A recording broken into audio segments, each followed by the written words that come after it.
Et si je vous disais que vous avez être passé toute votre vie à essayer de vous intégrer, alors qu'en réalité, vous êtes né pour être incompris. Et si votre esprit était d'une fréquence si rare, si unique, que seule une infime partie de l'humanité, moins de 1%, pouvait véritablement comprendre votre essence, ce n'est pas seulement une hypothèse philosophique, ni une phrase à effet. C'est une révélation profonde, inspirée des découvertes de Carl Jung, et elle peut, en effet, changer la façon dont vous percevez toute votre existence.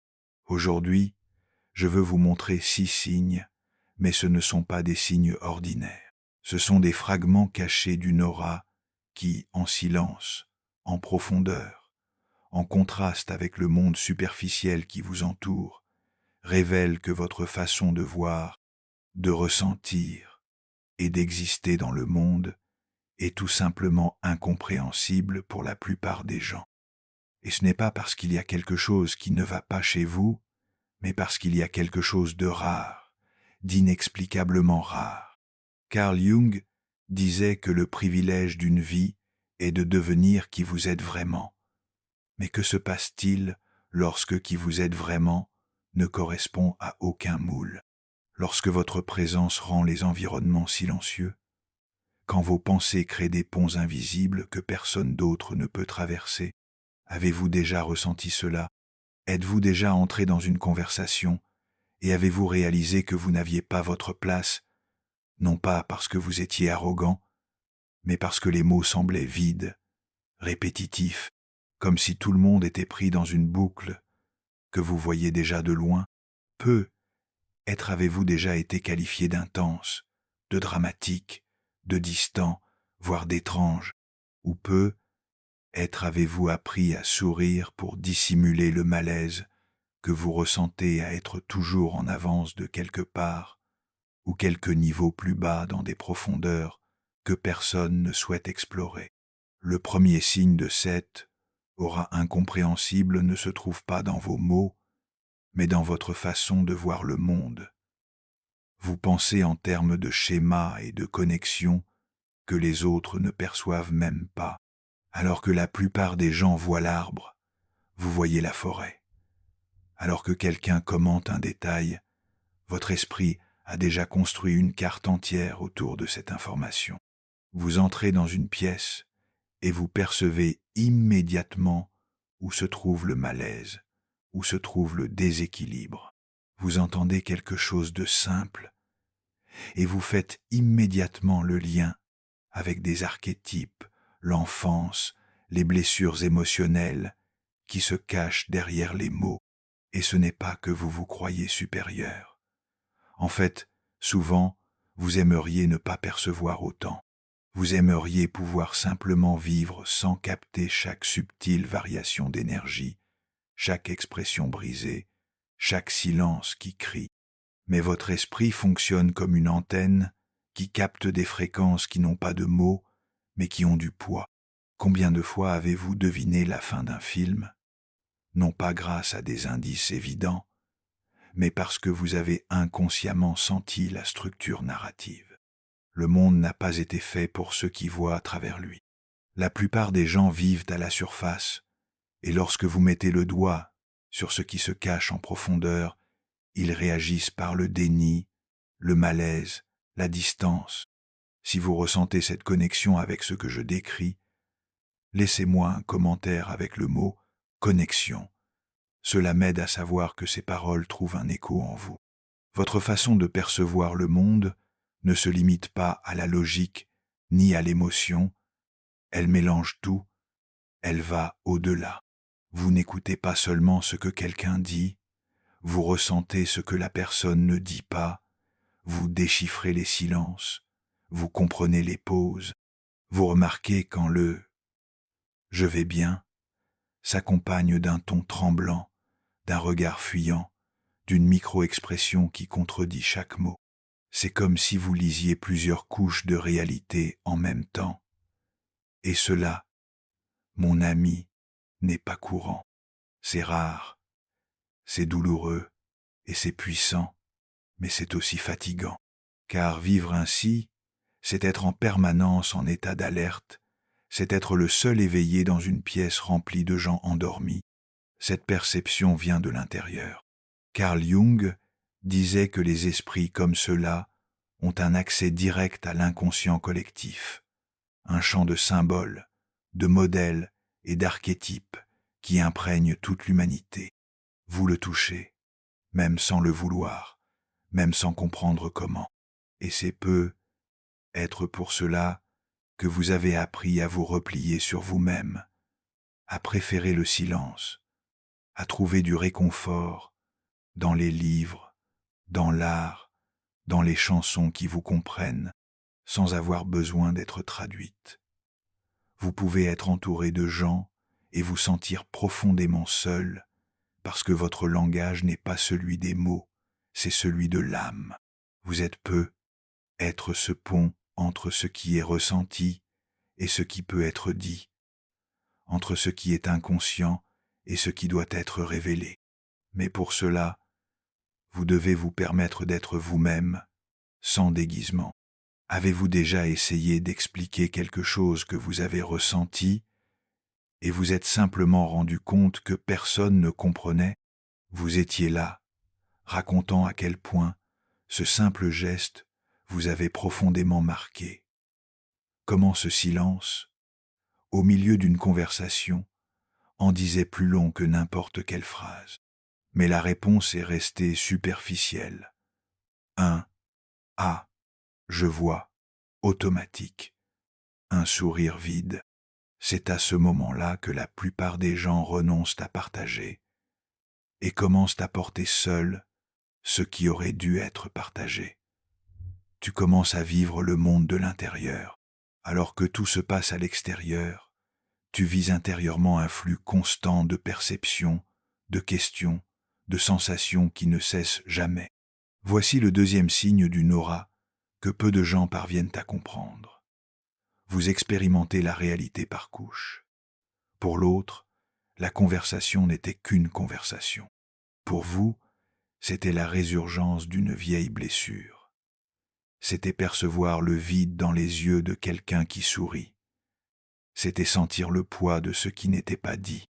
Carl Jung a appelé cela la profondeur psychique, une façon de percevoir le monde, non pas comme une ligne droite, mais comme un enchevêtrement de sens qui coexistent, s'entremêlent et communiquent entre eux à tout moment. Vous pouvez voir la raison cachée derrière un choix, la peur déguisée en arrogance, l'insécurité camouflée sous le contrôle, la tristesse habillée de productivité, et cela vous isole. Car, lorsque vous essayez de faire ressortir ces couches avec délicatesse, les gens s'éloignent. Avez-vous déjà remarqué comment certains amis changent de sujet lorsque vous commencez à approfondir une conversation? Comment ils évitent les questions existentielles? Et puis, une fois de plus, vous vous repliez sur vous-même. Vous apprenez à vous taire, non par faiblesse, mais par lassitude. Partagez dans les commentaires un moment où vous avez ressenti cette incompréhension. Votre témoignage peut réconforter d'autres personnes qui vivent la même chose. Et pourtant, les autres viennent vers vous pour se confier, pour vous raconter leurs secrets, pour être compris, même s'ils ne sont pas disposés à vous comprendre en retour. Ce n'est pas une coïncidence. Cela fait partie du troisième signe de cette aura incomprise. Vous êtes naturellement attiré par le côté sombre de la nature humaine. Mais ne confondez pas cela avec quelque chose de morbide. Il ne s'agit pas d'une fascination pour le mal, mais pour ce qui est nié. Alors que le monde fait semblant d'aller bien, vous ressentez ce qui a été réprimé. Carl Jung a appelé cela l'ombre, tout ce qui a été exclu de notre conscience parce qu'il semblait laid, indésirable, inacceptable, mais qui, précisément pour cette raison, a acquis une force extraordinaire en nous. Et vous, d'une manière ou d'une autre, vous l'avez toujours su. Depuis votre enfance, vous étiez être le genre d'enfant qui voyait la tristesse chez les adultes, même quand tout le monde riait, ou qui posait des questions dérangeantes sur des sujets que personne ne voulait aborder. À l'adolescence, alors que la plupart cherchaient l'approbation, vous cherchiez un sens. À l'âge adulte, cela n'a fait que s'accentuer. Vous percevez la solitude qui se cache derrière les relations de longue date, la colère silencieuse dans les milieux professionnels, l'anxiété dissimulée sous une hyper-productivité, et même, sans le vouloir, cela vous affecte, car votre empathie n'est pas sélective, elle est viscérale. Vous ressentez les douleurs que les autres n'assumant pas, et c'est pourquoi, souvent, vous vous sentez épuisé. Cette fatigue n'est pas une faiblesse, c'est le signe d'un cœur qui ressent encore, dans un monde qui s'anesthésie de plus en plus.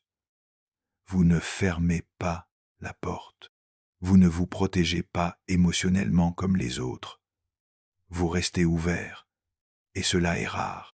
Carl Jung disait que ceux qui s'approchent de l'ombre ne le font pas par curiosité, mais par besoin de vérité, d'intégrité, de se retrouver au milieu du chaos. C'est peu, être pour cela que vous avez toujours eu l'impression de chercher quelque chose, pas quelque chose à l'extérieur, mais quelque chose à l'intérieur.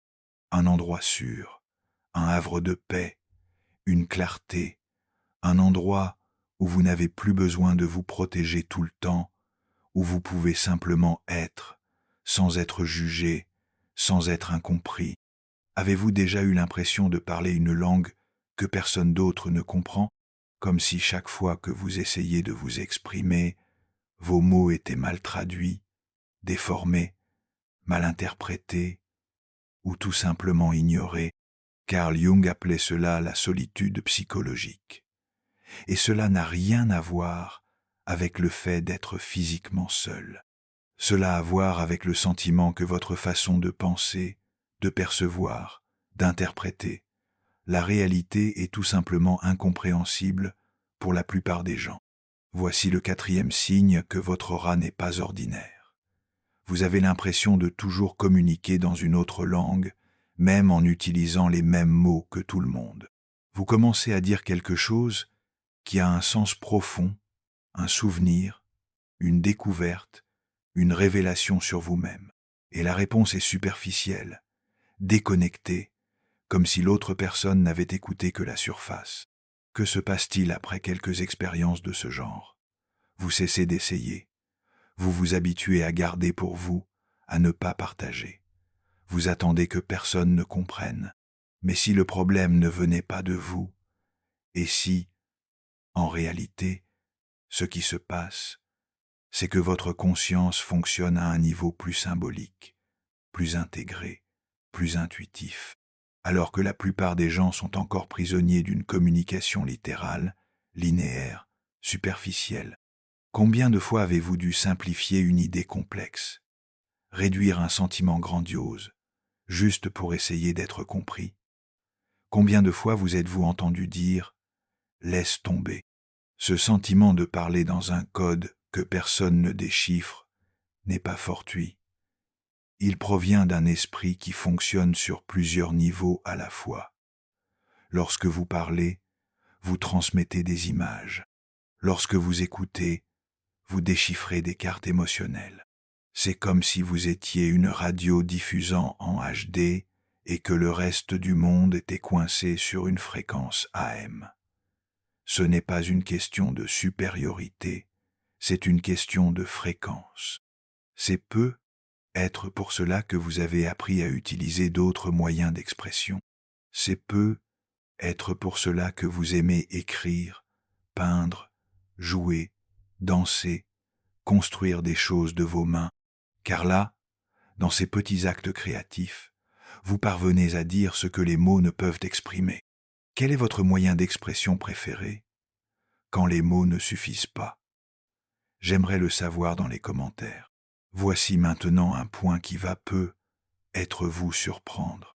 Le 5e signe que votre aura n'est pas comprise par 99% des gens est quelque chose que beaucoup considèrent comme une faiblesse, mais qui, en réalité, peut être l'un des plus grands signes d'évolution de la conscience. Vous vous sentez mal à l'aise lorsque vous utilisez uniquement la logique. C'est vrai, vous ne rejetez pas la logique, vous en voyez simplement les limites, alors que le monde s'ancre dans un raisonnement linéaire, des méthodes immuables, des certitudes absolues. Vous sentez qu'il y a quelque chose au-delà. Vous pressentez des solutions qui ne suivent pas l'ordre attendu. Vous réalisez que ce qui est logique n'est pas toujours le plus vrai.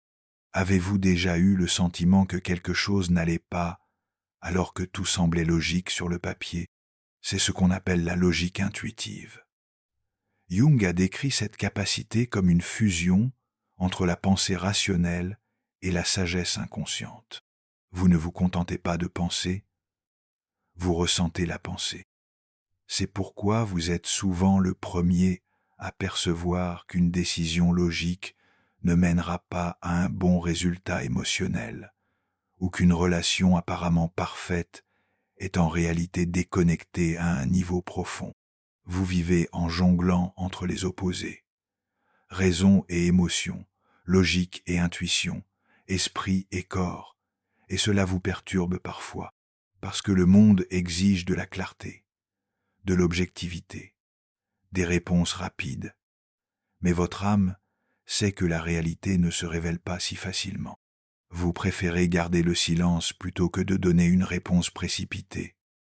Vous pensez avec votre corps, avec le temps, avec votre cœur, et souvent vous avez raison, même sans savoir pourquoi. Mais essayez de dire cela à quelqu'un qui est habitué aux chiffres, aux mesures, aux formules et aux garanties. Ils vont douter, ou se moquer, ou simplement ignorer. Mais si, en réalité, vous étiez simplement plus complet, vous intégrez des polarités que d'autres vivent encore en conflit. Vous ne choisissez pas entre la logique et l'émotion, vous combinez les deux. Et cela, pour Jung, n'est pas seulement une caractéristique rare, c'est un signe de maturité psychique. Combien de fois dans votre vie avez-vous suivi votre instinct, même quand cela semblait illogique, et vous avez ensuite vu que vous aviez raison? Imaginez que vous entrez dans une pièce remplie de monde. Tout le monde parle, rit, échange des regards. À première vue, tout semble léger, animé, mais vous ressentez autre chose, une vibration étrange dans l'air, une sorte de malaise caché derrière les sourires. Vous observez un peu plus. Quelqu'un exagère son enthousiasme. Un autre fait semblant d'être intéressé. Une troisième personne est clairement déconnectée du groupe. Personne ne le remarque. Mais vous voyez tout, sans effort. Ce n'est pas un don, ce n'est pas de l'ésotérisme. C'est une perception profonde. C'est le sixième signe que votre aura est incompréhensible pour 99% des gens. Vous voyez à travers les masques sociaux, et ce n'est pas parce que vous le voulez. En fait, parfois vous aimeriez même ne pas voir. Vous aimeriez simplement croire ce que les gens disent, accepter ce qu'ils montrent, rire des mêmes blagues et passer à autre chose. Mais quelque chose en vous vous en empêche. Vous sentez la vérité derrière le théâtre, et plus vous faites semblant de ne pas la voir, plus elle vous ronge de l'intérieur. Carl Jung disait que nous utilisons tous des personas, des masques sociaux qui nous aident à fonctionner dans le monde. Ce ne sont pas nécessairement des mensonges, ce sont des versions adaptées de nous-mêmes.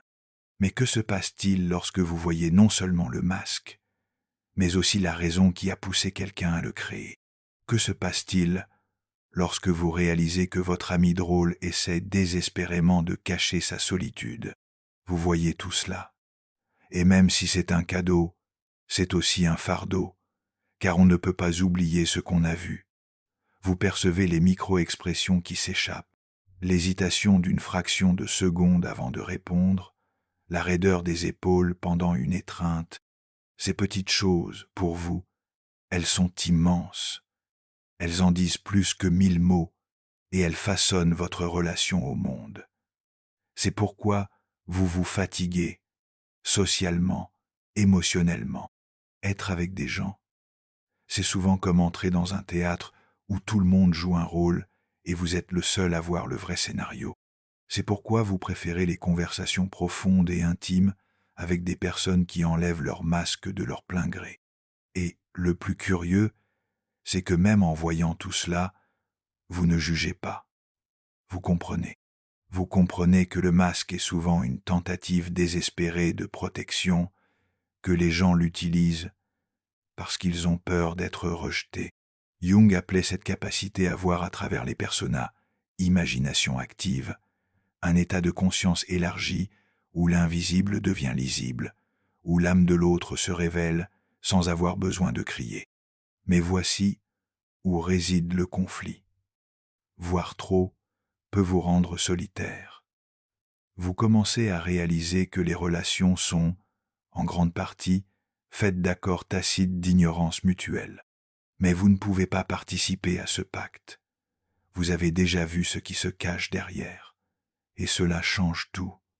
Vous ressentez plus. Vous exigez donc plus. Et cela éloigne les personnes qui ne sont pas prêtes à se dévoiler émotionnellement. Vous éprouvez une solitude existentielle. Vous pouvez être marié, avoir des enfants, des amis, des collègues, des groupes sociaux, et pourtant, vous avez le sentiment que personne n'est vraiment avec vous, pas par manque d'amour, mais par manque de profondeur partagée. C'est comme être entouré de voix et n'en entendre aucune parler à votre âme. Cette solitude n'est pas seulement un manque de compagnie, c'est l'absence de miroir. Vous ressentez le monde d'une manière qui semble impossible à traduire. Et plus vous essayez de mettre des mots dessus, plus vous vous sentez distant. Beaucoup de gens confondent cela avec la dépression. Mais ce n'est pas le cas. C'est une perception élargie. C'est une conscience en expansion. Avez-vous déjà regardé le ciel nocturne et ressenti une nostalgie dont vous ne saviez pas d'où elle venait? Avez-vous déjà vécu un moment heureux et pourtant ressenti un léger vide au fond de votre poitrine? C'est vous qui essayez de trouver un écho. Vous essayez de trouver quelqu'un qui vous regarde dans les yeux et vous dit « Moi aussi je pense à ça ». C'est pourquoi les livres, les films, la musique et les œuvres d'art vous touchent souvent plus que les gens. Parce que là, dans ce fragment créatif, il y a de la vérité, il y a de la profondeur, il y a une âme. Et le plus curieux, c'est que lorsque vous rencontrez quelqu'un qui vibre sur la même fréquence, c'est comme si vous retrouviez une partie de vous-même qui s'était perdue dans le temps. Mais ces personnes sont rares, comme vous. Carl Jung disait que la plus grande réussite dans la vie n'est pas de conquérir le monde, mais de devenir qui on est vraiment. Et pour ceux qui ont une conscience rare, cela commence par l'acceptation que la solitude peut faire partie du chemin, mais qu'elle n'est pas la destination finale. Peu à peu, vous comprenez que cette solitude n'est pas un signe d'échec social, mais celle d'une âme qui a dépassé les limites de l'ordinaire. Et même si, à l'extérieur, vous semblez calme, introspectif, distant, à l'intérieur, vous êtes un univers en expansion. Avez-vous déjà remarqué que certaines personnes semblent animées par une sorte d'agitation intérieure?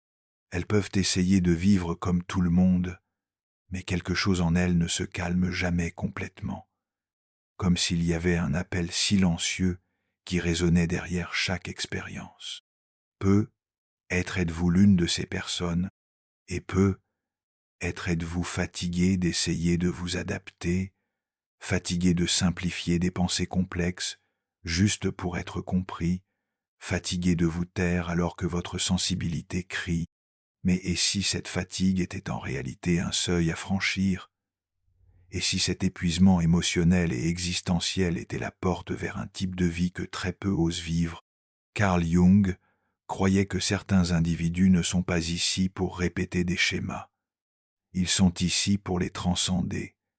C'est l'essence même du 8e signe et peut être le plus profond de tous.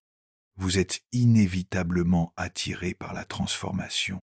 Alors que le monde recherche la stabilité, vous recherchez la vérité. Alors que beaucoup courent après la sécurité, vous recherchez le sens. Alors que d'autres construisent des défenses, vous descendez des escaliers intérieurs vers ce qui a été nié, réprimé, oublié. Vous sentez qu'il y a quelque chose qui attend de surgir du fond de votre âme. Et même si vous essayez de l'ignorer, de le fuir, de le repousser, à un moment donné, cela vous rattrape.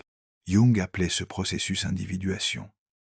Ce n'est pas de l'auto-assistance, ce n'est pas de la motivation superficielle, c'est une renaissance psychologique. C'est le moment où vous cessez de vivre comme un fragment et commencez à vivre comme un tout. Mais cette transition est tout sauf facile. Vous allez perdre des personnes, vous allez perdre des identités que vous avez construites pendant des années. Vous allez désapprendre des vérités qui semblaient solides, et en échange, vous gagnerez quelque chose que presque personne ne connaît, la liberté intérieure, la liberté de se sentir entier même si l'on est incompris, de se taire sans se sentir coupable, de dire non sans avoir à se justifier, de ressentir profondément sans avoir à se cacher, de vivre dans la vérité même si cela vous coûte le confort des apparences. Ce genre de vie est rare, mais profondément réel, et peut être qu'en regardant en arrière maintenant, vous vous rendez compte que tous les signes que nous avons explorés jusqu'ici vous y préparaient. Vous pensez de manière non linéaire, parce que la vérité n'est pas une ligne droite. Vous ressentez ce qui n'est pas dit, parce que c'est là que réside l'âme. Vous communiquez avec des symboles, parce que le littéral n'a jamais été suffisant. Voyez-vous au-delà des masques, parce que vous recherchez l'être, pas le personnage. Vous sentez-vous seul, même entouré de gens, parce que le monde est encore en train de s'éveiller. Souffrez-vous de trop voir, parce que vous ne pouvez plus rester dans l'obscurité. Et maintenant, voulez-vous vous transformer, parce que vous ne pouvez plus continuer à faire semblant. Cette agitation en vous n'est pas une erreur. C'est votre âme qui vous pousse à rentrer chez vous, et dans ce cas, chez vous n'est pas un lieu physique. C'est un état d'être. C'est le moment où vous vous reconnaissez en toute honnêteté, sans déguisement, sans retouche, sans peur. Êtes-vous prêt pour cela? Peut-être avez-vous encore des doutes? Peut-être vous sentez-vous manquer de force, de clarté, de structure? Mais voici une vérité profonde. Celui qui entend l'appel est déjà prêt à commencer. Peu importe si vous avez encore des doutes, peu importe si le monde autour de vous ne vous comprend pas, peu importe si tout semble confus à l'intérieur, vous avez déjà franchi le point de non-retour. Vous en avez trop vu, vous avez trop ressenti, vous vous êtes trop éveillé pour vous rendormir. Et maintenant, la vie va commencer à vous tester. Elle vous présentera des situations qui exigent de l'authenticité. L'éveil n'est pas un événement, c'est un voyage. Et il commence par une décision. Vivre en accord avec ce que votre âme sait déjà. Vous vous sentirez encore incompris. Mais maintenant, cela ne vous empêchera pas de vous exprimer. Vous vous sentirez encore seul. Mais maintenant, cette solitude s'accompagnera de paix. Vous rencontrerez encore de la résistance.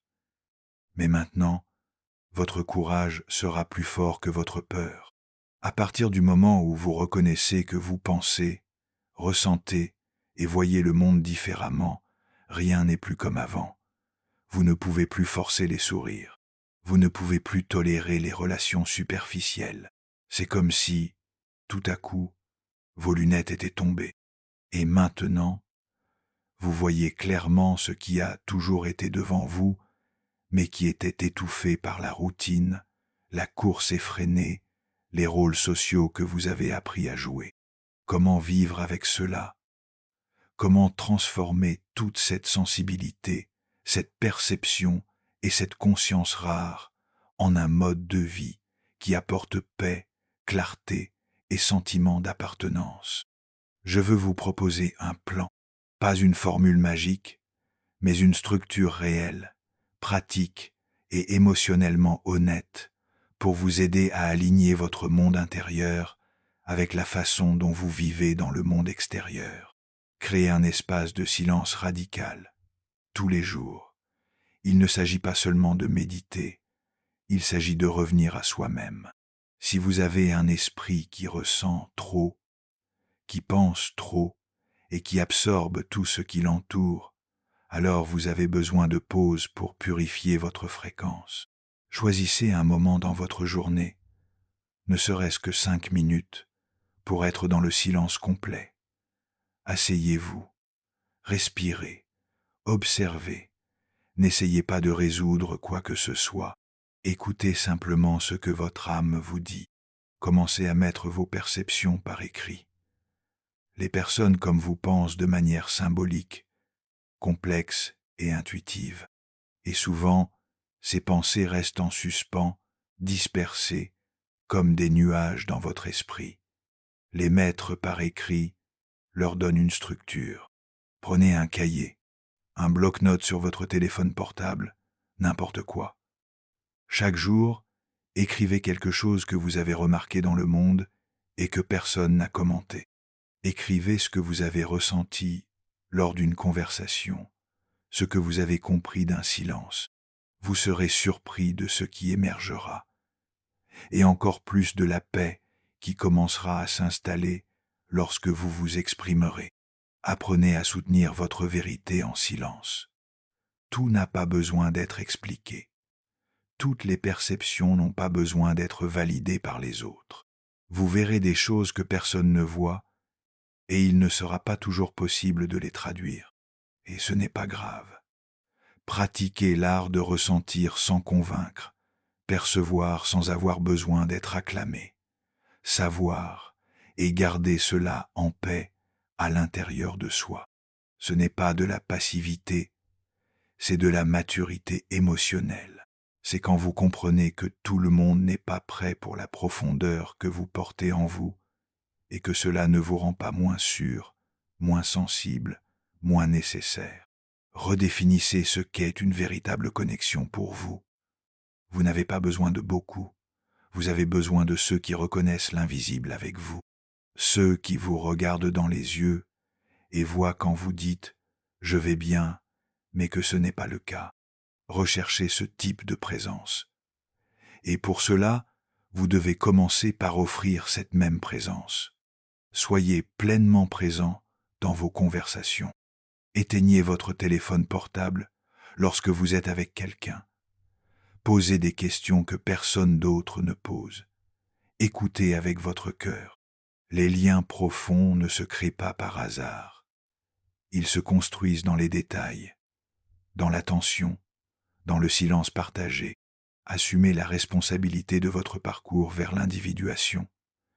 Ce terme, individuation, est l'une des pierres angulaires de la pensée de Jung. C'est le processus qui consiste à devenir qui vous êtes, en intégrant toutes les parties qui ont été fragmentées au cours de votre vie, vos lumières et vos ombres, votre raison et vos émotions, vos douleurs et vos dons, et personne ne peut le faire à votre place. Mais vous n'avez pas non plus à le faire seul. Ce parcours exige du courage, mais plus encore, il exige une méthode, de la clarté, de la pratique, et c'est là que commence votre véritable transformation.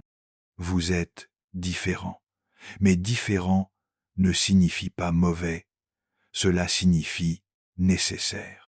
Le monde a besoin de personnes qui ressentent, qui voient, qui se soucient, qui transforment la douleur en sagesse et le silence en présence. Si vous avez ressenti tout cela tout au long de cette vidéo, alors le moment est venu de cesser de simplement comprendre et de commencer à vivre. Vous n'êtes pas seul. Vous faites partie d'une petite minorité éveillée et profondément nécessaire. Et si vous voulez partager quelque chose qui vous a touché dans cette vidéo, ou comment vous comptez appliquer ces réflexions dans votre vie, n'hésitez pas à le faire dans les commentaires. Cet espace est sûr, et chacun de vos mots peut aider d'autres personnes à se sentir moins seules dans leur propre parcours. Merci de nous avoir accompagnés jusqu'ici. Nous continuons ensemble.